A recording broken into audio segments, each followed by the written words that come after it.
My name is Max Goldfarb. I'm a student in the Masters of Public Health program here at Binghamton, and I'm the Executive Director of Harpers Ferry.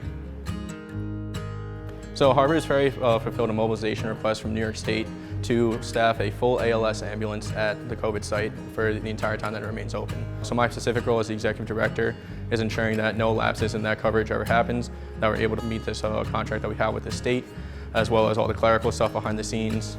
As well as also I work as a provider there.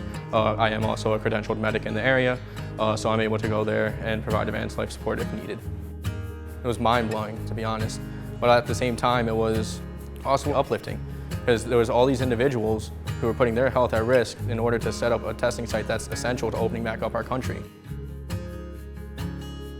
If I'm working the COVID site, I make sure that the ambulance that we're taking is fully stocked, that there's nothing that has expired since I was last in it, that all the batteries for all the equipment we use are all good. Make sure that all the PPE that we're currently donning for COVID calls is there.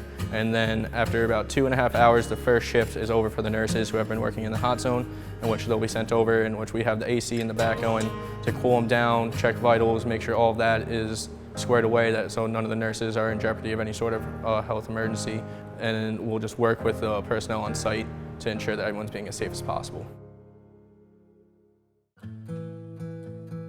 So at the very beginning of the pandemic, before it was even labeled a pandemic, I had a patient whose symptoms kind of aligned with COVID, what they thought at the time. Hospitals there saying, we can't really keep him because he's not sick enough, but we don't necessarily want to send him home in like an Uber because we would be spreading the disease. And so the medical director of the Department of Health, he reached out to me directly saying like, hey, you don't have to do this, I know it's a lot, but you have already had contact with this person, would you be willing to pick them up in an agency vehicle and drive them home? And I didn't think about it twice, I said of course. So I go and I pick up this guy in one of our agency vehicles and I bring him home, and the conversation I had with this individual was, he has nothing but apologetic to me, apologizing. He's like, I didn't know you had to go on quarantine, I didn't know, and I'm sitting there, I was like, man, it's the nature of the job. It's what we're here for, it's what we signed up for. If we're not willing to do this, then we're not in the right calling. I was scared. I'm hearing all this stuff in the news and there was definitely a lot of fear, but at the same time, seeing all those individuals who were putting that aside to do something in the name of public health and do something in the name of just for others, it was definitely very uplifting.